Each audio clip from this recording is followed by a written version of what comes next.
Hello and welcome to today's lecture, Washington Territory and the Indian Wars, Part 1. This is the first part of a two-part lecture series describing the creation of Washington Territory and the Indian conflicts, the wars with the tribes out in the Oregon country, but specifically Washington, that occurred.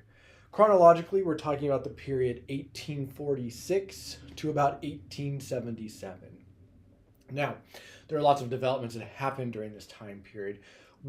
The purpose of these next two lectures are about understanding the formation of United States territorial governments and institutions out here, the treaty and reservation system that is going to be implemented, and thinking about the military conflicts that occurred out here, why they occurred, and what were the consequences of those conflicts.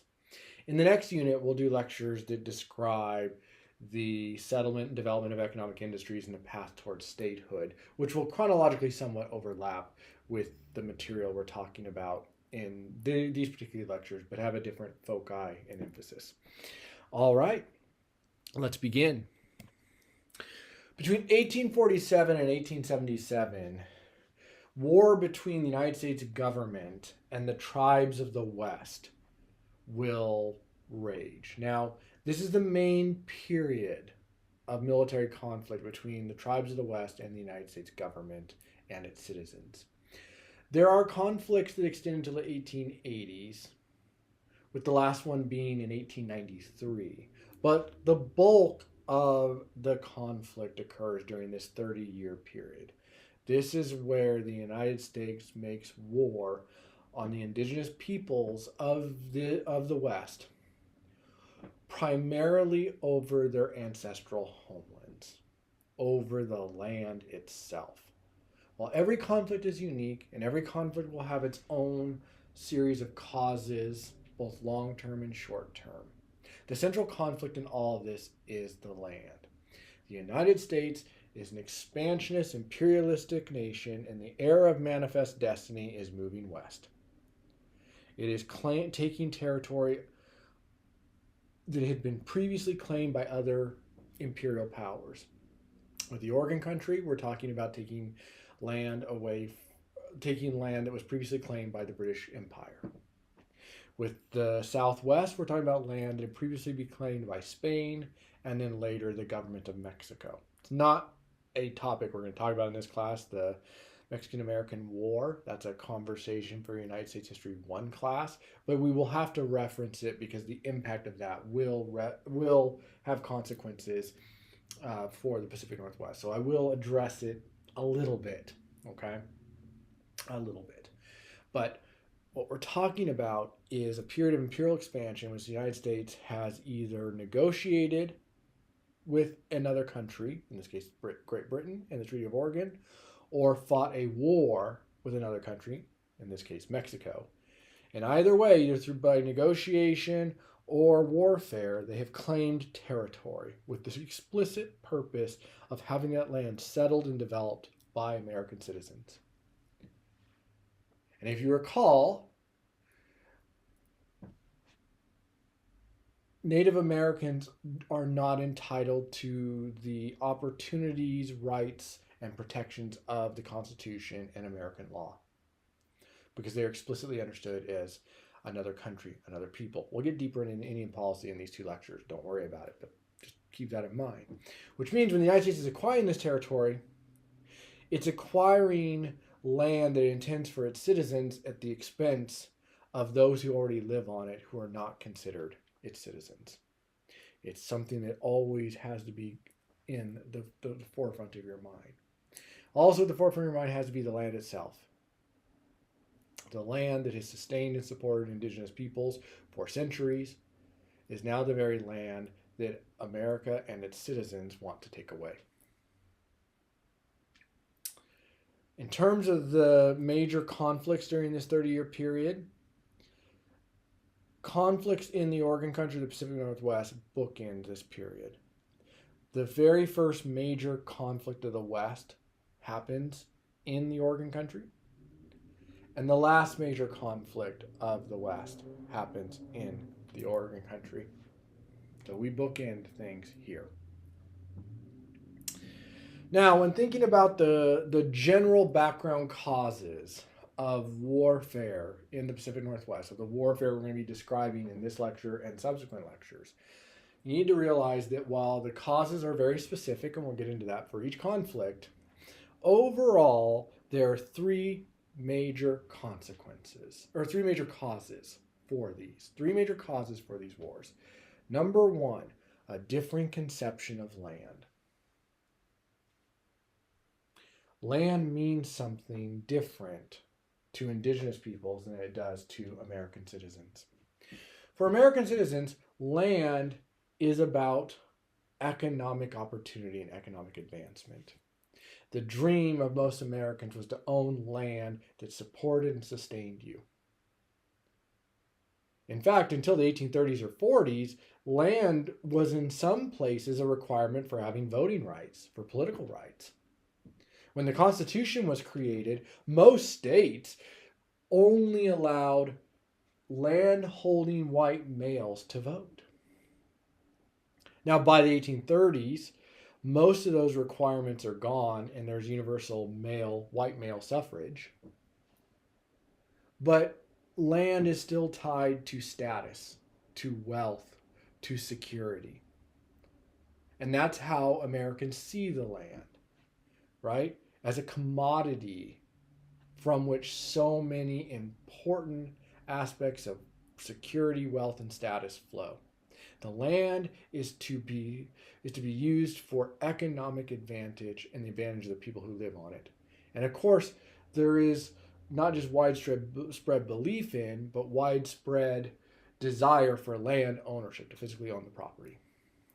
By contrast, as we talked about in the first unit, indigenous people see land as not able to be owned individually or corporately as a tribe. Land cannot be owned because the land itself is sacred. The land is their mother. The land is the spirits. The land is the ancestors. It cannot be owned. It cannot be parceled. It cannot be divided up. It is spiritual. And when indigenous peoples think of the land itself is the land that sustains and nourishes them, that they have the right to be on. That the Creator or Mother Earth or the spirits or sort of combination thereof gives them the right to occupy. But it is sacred. It cannot be parceled, sold, purchased, so on and so forth. You need to keep this differing concept of land in mind for two reasons. Reason number one is land is the major reason that settlers are moving out here, to acquire land and its resources. And that is going to inevitably cause conflict with the indigenous peoples who are out here. But the second thing is, when we get to the treaty and reservation system, the whole concept behind the treaty and reservation system is that land can be divided and purchased and set aside. And indigenous peoples just conceptually don't believe in that. Spiritually don't believe in that. So it's going to be a problem throughout the West, but especially in the Pacific Northwest. The second thing is the treaty system and Indian removal. We need to spend a little bit of time talking about this. As I alluded to in a previous lecture, when the United States government was created, when the Constitution was created, you had an issue that within the lands of the states that made up the United States of America were large populations of indigenous peoples. And that raised a political question. And that political question was, are they citizens of that state and therefore citizens of the United States and entitled to the same equality under the law and the same political rights offered to American citizens under their state constitutions and the federal constitution? Or were they other? Were they something else? And in Article 1 of the Constitution, the implication is very clearly that to be a member of an indigenous tribe was to be outside the American body politic, to be outside the concept of citizenship and the political and legal rights entitled to Americans. And that fact guided America's policy towards indigenous peoples. Indigenous people, since they weren't American citizens, had to be treated differently. And because the United States wanted to avoid military conflict with the tribes, what emerged was kind of a system of tribal sovereignty by which the United States would recognize the right to indigenous peoples over their lands, to say they had sovereignty over their ancestral homelands. But that was not something that the American public necessarily agreed with, nor individual states agreed with. And consistently, despite this policy and despite agreements with tribes, consistently the lands and rights of indigenous peoples were violated. This comes to a head in 1828 in what will be the beginning of an episode that's very famous in American history. Which is in 1828, gold is found in northern Georgia on lands associated with the Cherokee. And residents of the state of Georgia want that land, but that is land that has been recognized as belonging to the Cherokee. And what the state of Georgia wants to do, I'm summarizing here. For a more detailed look at this episode, you need to take United States History 1. I'm just summarizing here for you. But briefly, what happens is the state of Georgia wants to take this land. And the federal government at the time isn't necessarily opposed to them taking the land, but of course, there's all these agreements. Now, there's an election in 1828, and as a consequence of that election, a man named Andrew Jackson is elected president. And Andrew Jackson was a Southerner, and he was also an incredibly racist human being, particularly towards indigenous peoples. And he thought they were savages, and he hated indigenous peoples, and he had no qualms about ethnic cleansing and genocide. And so Andrew Jackson essentially sides with the state of Georgia,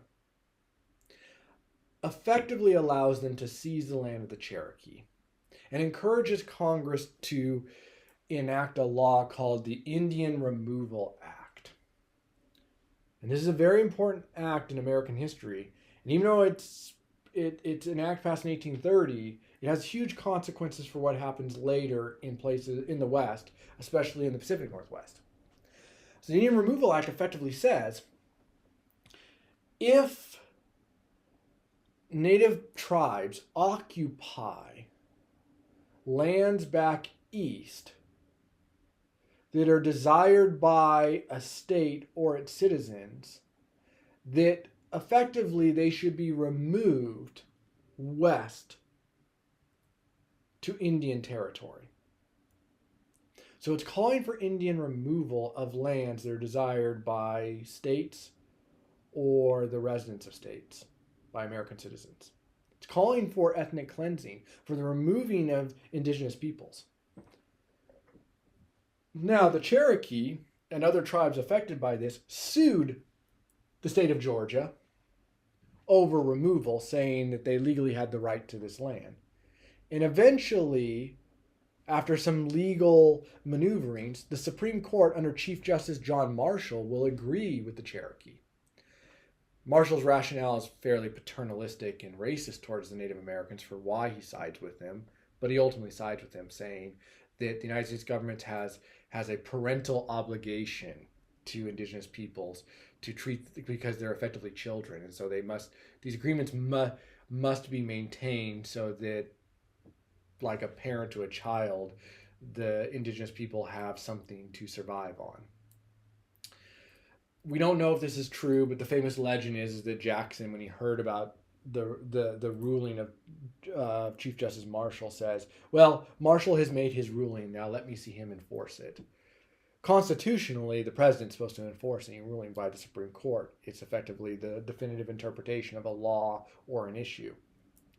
But Jackson does not enforce the ruling And combined with the Indian Removal Act, we get the removal of the tribes of the Southeast from their ancestral homelands to lands west of the Mississippi River, what is now Oklahoma.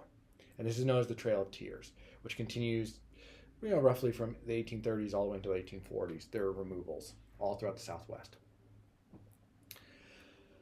So, beginning in 1830, American policy becomes, if a tribe occupies lands that is desired by American citizens or a state, then they must be removed from that land. So the question is, where do you remove them to? Well, in 1851, as a consequence of the migration of people on the Oregon Trail, the United States government decides that it has to start creating treaties with the tribes of the plains in order to keep them away from the wagon trains on the Oregon Trail. Because those trails are going through Indian territory and disrupting indigenous life and is disrupting their hunting grounds, their buffalo grounds, their gathering grounds, all of those things, which is understandably upsetting indigenous peoples. So you need to create a system by which the indigenous peoples are compensated for the Oregon Trail and then are given lands that will not have settlers or wagon trains going through them. So in 1851, this is negotiated with the Northern Plains tribes at a place called Fort Laramie. It's called the Fort Laramie Treaty. It's the first use of a treaty in this new era of removal. And Fort Laramie is the first place that you get the word reservation mentioned, in which land is going to be reserved for Native Americans. When the southeastern tribes like the Cherokee, the Chickasaw, the Choctaw, the Seminole, the Creek, when they were removed, the idea was they would live in the West. The language said, for as long as the river shall flow and the grass shall grow. But there was no defined area that they were moved to. They just kind of moved to the area of Oklahoma, where there were already indigenous peoples living on that land, by the way. But now they're formalizing this. They're going to try and create reservations where indigenous peoples get to be, and everywhere else where the settlers. It's a kind of partition that they're trying to create. Now, as you might imagine, creating that partition is difficult because of Indian conception of land, but it's also difficult because it's contingent on the United States government being willing to enforce the terms of the treaty and the reservations that it negotiated, which the United States government is really never willing to do. So as soon as the United States government learns that there are resources or lands on an area that they've already set aside for indigenous peoples, if they learn that there's something on that land or the land itself that its citizens want, they'll just go in there and support the citizens in taking it and try and renegotiate the terms of the deal. The United States government is almost never interested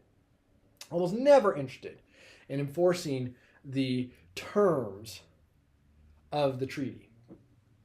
So you just need to kind of keep those things in mind because it's really, really important. It's really, really significant.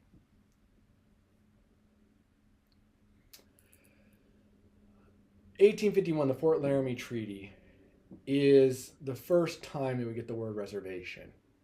And so now we have reservation added to removal. So throughout the period of Manifest Destiny and westward expansion, American Indian policy is removal and reservation. It's known as the treaty system. Removal and reservation under the treaty system. It is ethnic cleansing, and it is done so with the threat of violence. As you will see in this lecture and the next, the first place that the Treaty of Reservation system was widely implemented was the Pacific Northwest. Last thing I'll mention for reasons for the conflict for these wars was the decline of the fur trade. Native Americans saw value in the fur trade. They thought they were getting something of value in exchange for the presence of fur trading posts and white fur trappers. Now you just get settlers that want to take their land and offer nothing in return for their settlement. It's going to cause conflict. And that first conflict occurs relatively quickly. It occurs on November 29th, 1847, with what's known as the Whitman Massacre. On November 29th, 1847, a group of Cayuse Indians storm Huelappu Mission. They murder 14 people, including Marcus and Narcissa Whitman. 47 people living at the mission were taken as hostages. It is the first major act of violence in the Pacific Northwest and the American West between indigenous peoples and the settlers. It will shock people back east and have a domino effect in the organization of the land out west. Keep in mind, when this occurs, the United States is actually fighting a war with Mexico. So there's the Mexican-American War going on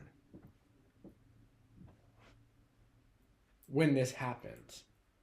And there's really no military presence out here. So in response to this, a militia is organized among residents of what is now Washington and Oregon to try and combat the Cayuse. Before we get into the consequences of it, let's ask a fundamental question. Why did it occur? Well, long term, there were simmering tensions between the Whitmans and the Cayuse that we've alluded to in previous lectures. The Whitmans did not have good or amiable relationships with the Cayuse Umatilla or the Walla Walla. And the Whitmans themselves were condescending towards these groups. And then in 1843, it looked like Marcus Whitman led an invasion of Cayuse lands with his leading of the first 900 pioneers across the Oregon Trail.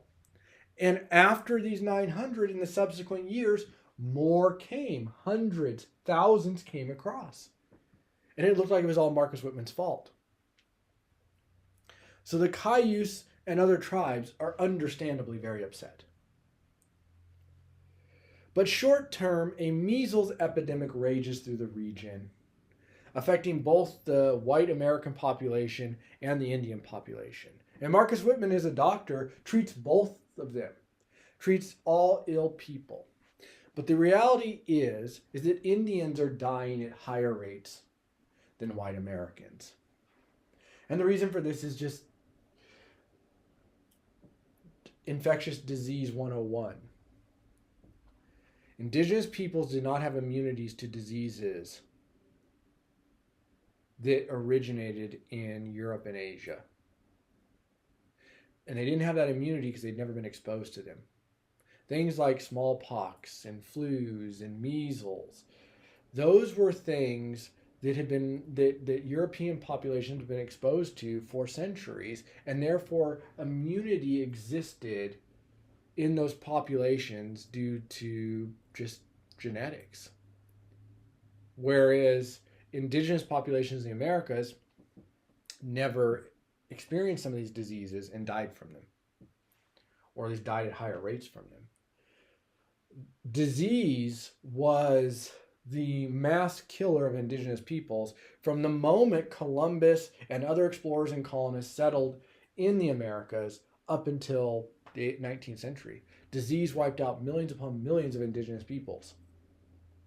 It's one of the reasons that indigenous populations are fewer when the Americas are being settled by colonists, because diseases have just moved up indigenous trading routes and wiped people out. For instance, in 1620, when the Pilgrims settle in Plymouth and they think, oh my gosh, God has cleared land for us, disease has cleared land for them. The local Native Americans were wiped out by disease, but the fields that they had cultivated were there, ready to harvest. Or not ready to harvest, but ready to be planted, ready to go. And the Pilgrims just settled there. They saw it as divine providence. But what it really was diseases wiping out indigenous populations before areas had even been colonized or settled. So the Cayuse probably weren't exaggerating and wrong when they said Indian populations were dying at higher rates. Infectious disease 101. But you can understand how, in their mind, it might look like Whitman is killing members of their community. After all, They've had this complicated, difficult relationship. And ultimately, this bubbles over into this conflict.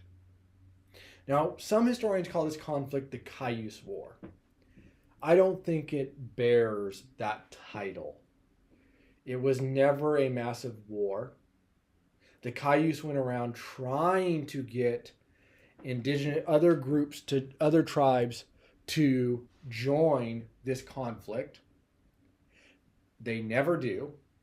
In fact, many tribes, like the Nez Perce, protected missionaries and settlers within their communities from the Cayuse. Like, for instance, it's Lapwai Mission, where the Spaldings are, the Nez Perce will protect the Spaldings, guide them to Fort Vancouver, and keep people from being hurt by the Cayuse.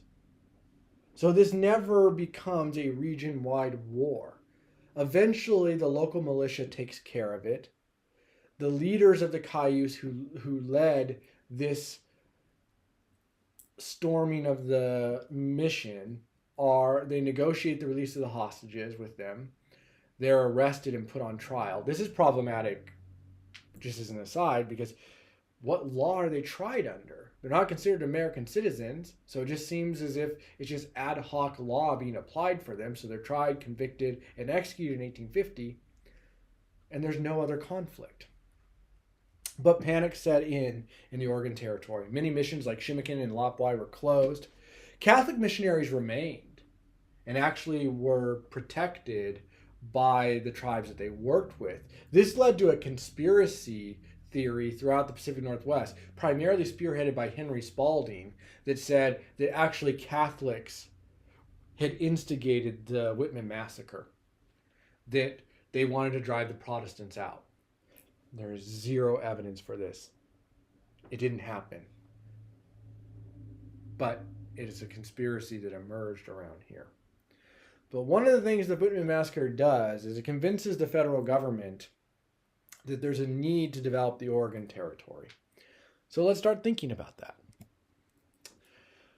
So 1848, something really important happens, which is the official organization of the Oregon Country into the Oregon Territory.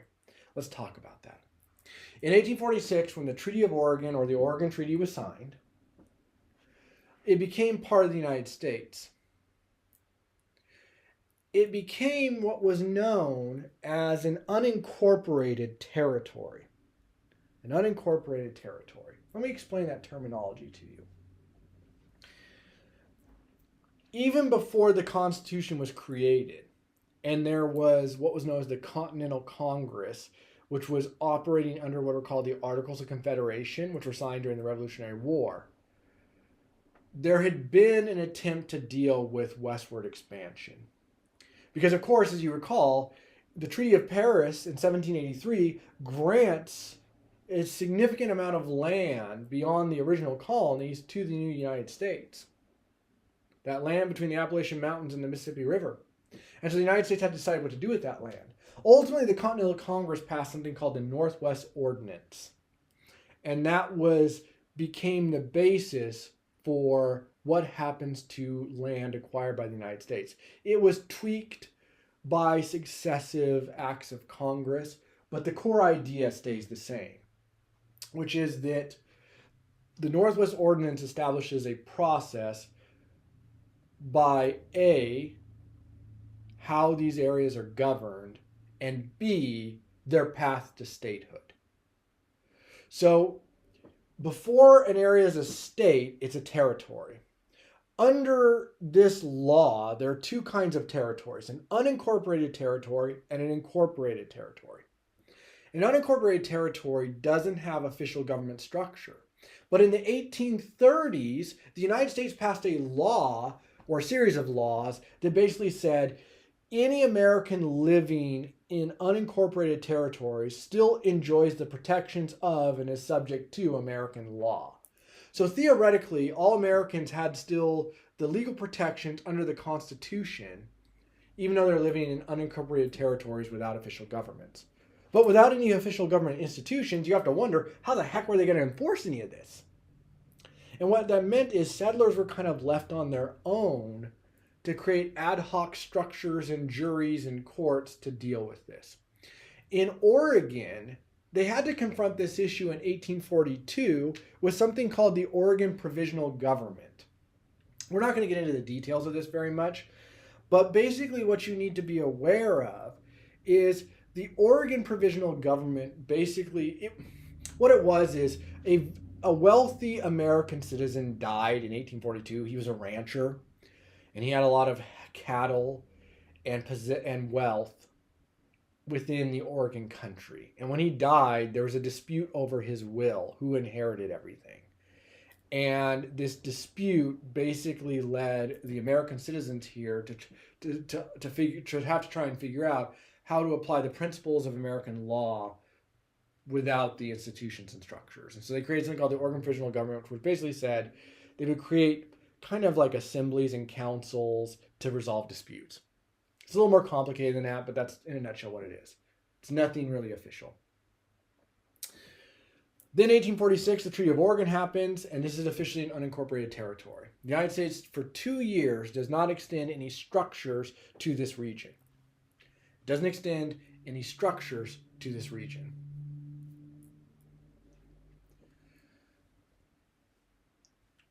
You might ask the question, why? Well, primarily because American foreign policy was directed towards the Mexican-American War, which was occurring between 1846 and 1848. So there was a bit of a distraction here. Then in 1848, two things happen. One, widespread knowledge of the Whitman Massacre is made its way back east. And there's shock and horror that happens back east. And there's a feeling that this territory needs a greater American presence. You need institutions and structures. And so that's one thing that happens. The second thing that happens is there's the conclusion of the Mexican-American War, and the United States has acquired California, Texas, and the rest of the Southwest. And so something has to be done about this. So the United States has a bunch of territory out west that it has to organize. So these two things mean that there's organization and structure coming to this region. That was anticipated, and there was a process established for that under the Northwest Ordinance. Because now what the United States does is begins to make incorporated territories. An incorporated territory gets an official territorial government with figures appointed by the United States government, with the military sent out here, with the extension of American law out here, with institutions to enforce it. So it's a much more structured thing. I'll talk a little bit about what territorial incorporation means for Oregon and Washington in just a second. But before I do, I want to talk to you a little bit about this framework. The United States envisioned with the Northwest Ordinance a path by which territories would move along a process towards statehood. They'd go from unincorporated territories to incorporated territories to states. And the Northwest Ordinance lays out the process by which that happens. By and large, what the Northwest Ordinance does is it creates a process that relies on population to determine eligibility for statehood.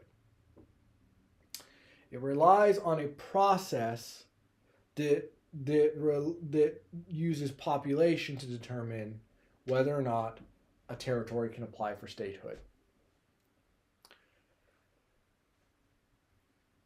I want to explain to you the why of that. The why of that is fairly simple. Article 1 of the Constitution establishes the process by which a state gets representation in Congress. And Congress, of course, has two houses, the House of Representatives and the Senate. In the Senate, every state gets 2 senators. In the House, representation is determined by population. Every state is guaranteed at least one member of the House. But then what happens is the total number of your representatives in the House is dictated by your population. And that's one of the main reasons the United States takes a census every 10 years, is to figure out what the overall population of the United States is, and then figure out what is the number of citizens in a state that equals a representative. And then you just take that number, divide it, and then have the total population of the state divided by that number, and there's your number of representatives the state gets. Now, the Constitution doesn't fix the number of representatives we have in the House.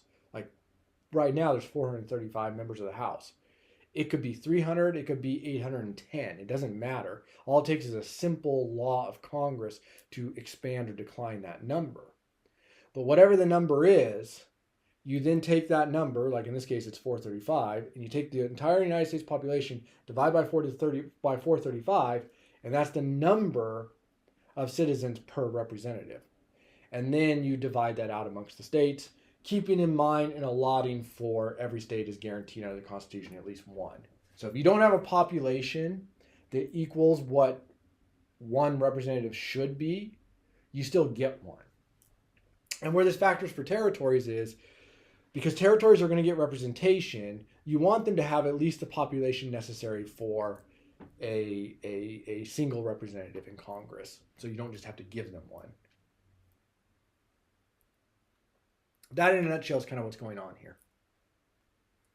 And so there's a process. Now, once you have the population, the territorial government has to apply for statehood from Congress. Congress has to authorize it. And then once you're authorized, you write a state constitution. That state constitution must be, your state constitution can be whatever you want it to be, but it cannot contradict or usurp powers of the American Constitution. So you then write your state constitution, you ratify it, then you send it off to Congress, they go through it, and as long as it doesn't contradict or create or usurp powers under the American Constitution, as long as it's in accordance with it or in compliance with it, then it's accepted by Congress and you become a state. That's basically how it works. It all requires a bill that's passed and signed by the president, so the checks and balances are all there. But that's in a nutshell how the process works. And it's a process that had been well established by the time you get the creation of the Oregon Territory and later the Washington Territory. It's not a new process, it's an established process. The only thing changing in the process is the number of residents required to apply for statehood keeps growing as the American population is growing, which it will throughout the 19th century. So in 1848, the Oregon Territory is created. Just 5 years later, out of the Oregon Territory is carved out the Washington Territory. Now, the Washington Territory of 1843 also includes all of Idaho. So eventually, Idaho Territory by the 1870s will be carved out. But in 1853, Washington Territory actually also includes what is now Idaho. So the question is, why after 5 years were Washington and Idaho put into Washington Territory and separated from the original Oregon country? Well, the backdrop to all of this is the Civil War, or more appropriately, the build-up to the Civil War. Some of you are familiar with the contentiousness of the 1850s, where slavery as a political, economic, and moral issue is dividing the country. Well, it was decided by the Compromise of 1820 and largely reaffirmed by the Compromise of 1850 that you needed to create a balance of power between slave states and free states so that free states would never outnumber slave states and thus use their power in Congress to outlaw slavery. So to create this balance, they're trying to balance out the number of senators to make sure that there's a 50-50 balance so that slavery is not eliminated. Otherwise, the South is threatening to secede, because the South threatens to secede as early as 1850. Why this matters for the West is Texas has slaves and has plantations, slaves, and is a slave state. But the further west you go, the plantation economy under which slavery thrives just isn't possible out west. The conditions don't exist out west to do the plantations where you grow primarily cotton, but other products like tobacco and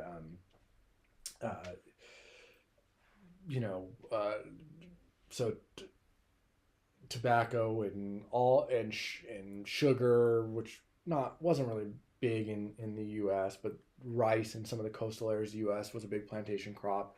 But by the 1830s and 40s, cotton is like the king of the plantation crops. But none of those plantation crops are feasible to grow on plantations as you move further west. The geographic climate conditions just don't exist, which means that as Western states move from territory to statehood, they're going to be free states. And that's going to create conflict in this precarious balance that some political leaders are trying to create to maintain the peace between northern and southern factions. As a consequence, there was a concern that if you kept adding Western states, that those Western states would cause more friction in this sectional crisis because they'd be free states. So by dividing up these territories into smaller territories, you were basically kicking the can down the road on the conversation of statehood. You were dividing populations up so that they would be further away from statehood. And this happens not just in the Oregon Country, it happens in the Southwest as well. So that's one reason why there was a partition. The other reason why there was a partition is in 1848 and 1850, two states were added to the Union. Texas in 1848 with the official conclusion of the Mexican-American War, and then in 1850, California was added to the Union. And those are two massive states. Massive states with massive populations. And in fact, California didn't have much of a population, but the gold rush, right, of 1848-49 really caused the population of California to grow. And what that meant is that Texas and California came into the Union, and because of their populations, had a lot of influence in the House of Representatives, but also in the Electoral College that elects the president. And it became somewhat intimidating and disconcerting to many of the old states back east that these new states of California and Texas came in and immediately had a lot of political clout. Just in case you're curious today, Texas and California still have a lot of political clout. California is the largest state by population in the Union, and thus has the most electoral college votes and the largest delegation in the House of Representatives. And Texas has a lot as well. They're huge.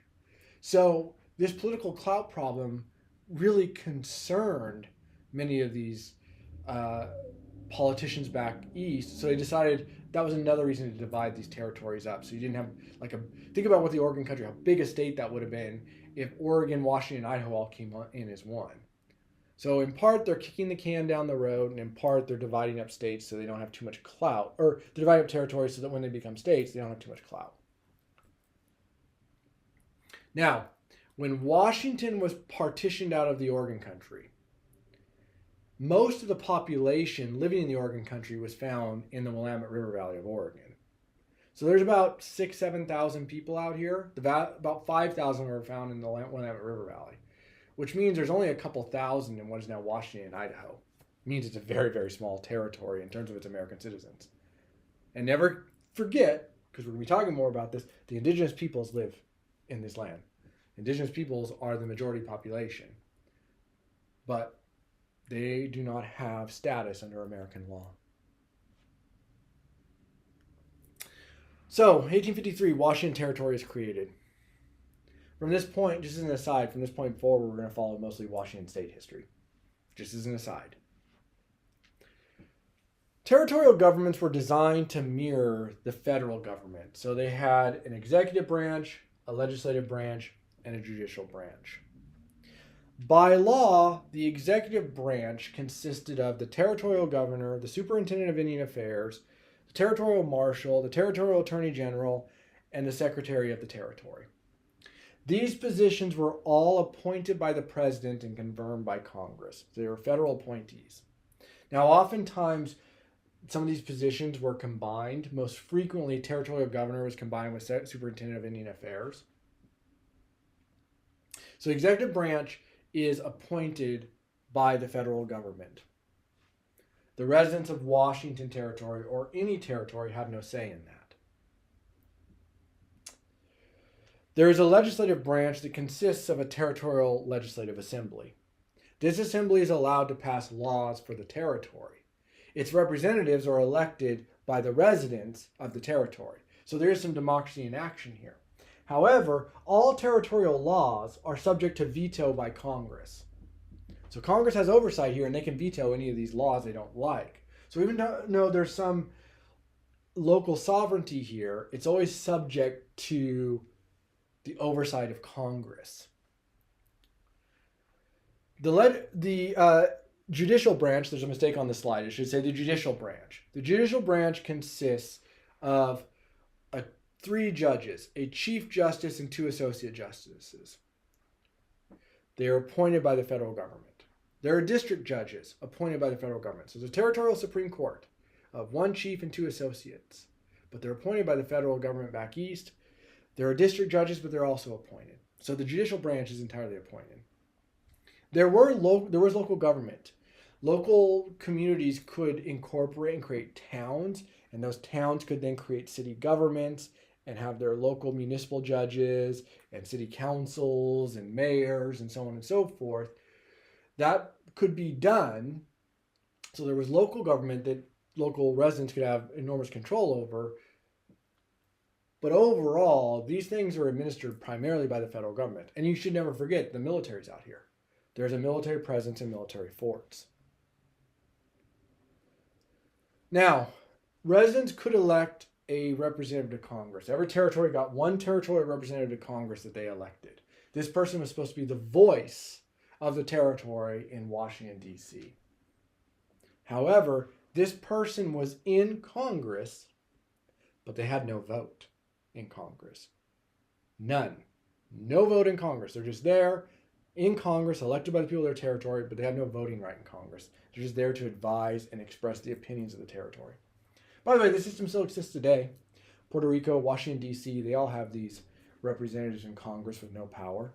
Other places do as well. So overall, what we have is a system by which the federal government has created structure, but most of the power lies in officials and bodies appointed by the federal government. Which means that if residents want more control over their affairs, they need to quickly apply for statehood. But in order to do that, they have to reach a certain population level. And Washington will be a long ways from that. Just so you know, Washington will be a territory for 36 years. Almost 4 decades, Washington's a territory. That is one of the longest periods of territorial status of any state in the Union. It's a very long time. Not the longest, but a very long time. We're going to conclude today's lecture by looking at the first territorial governor of Washington. Oh, by the way, in case you're wondering how Washington Territory got its name, the original proposed name of the territory was the Columbia Territory. But the name was changed to Washington for propaganda reasons. As the United States is hurtling towards a civil war, there's an attempt by some leaders to remind Americans of the bonds that bound them together and particularly to make appeals to that Revolutionary War generation. And so Washington Territory was named after the first president of the United States as kind of an homage to a time period when Americans were considered to be more united. If you ever take an American history class that covers that period, I'm not sure that nostalgia reflects the reality, but nonetheless, that was the reason for it. All right, let's talk about first territorial governor of Washington, because he's very important and he's going to factor in conversations we're going to have in the next lecture. So the first territorial governor of Washington was a guy named Isaac Stevens. You can see here on the right. Born in 1818 in Massachusetts, he was a very ambitious man and well-educated man. He attended West Point, which is the United States Military Academy and one of the best colleges in the country, and certainly was at the time period. At West Point, he excelled in math and engineering. After he graduated from West Point and was commissioned into the Army, he spent most of his time building harbor and military defenses in Massachusetts, Rhode Island, and Maine. When the Mexican-American War broke out, he served in that war, as did so many officers who would later become generals in the Civil War. Now, Isaac Stevens was an ambitious man, consistently wanting to socially advance. He consistently wanted to socially advance. He thought that path would be through the military. When his rise through the military was blocked, he decided to enter politics. And he thought the best way to become a political player was not through elected office, but to be appointed as a territorial governor. He didn't necessarily want to be appointed Washington territorial governor. He wanted one of the other. Washington was not one of the more prestigious territories to be appointed to. He was kind of hoping for something a little more prestigious with more people and more economic resources. Nonetheless, he was appointed Washington Territory Governor, not state governor, Washington Territory Governor. And when he was also made Superintendent of Indian Affairs. So both of those titles he was given as once. His task, as given to him by the federal government, was twofold.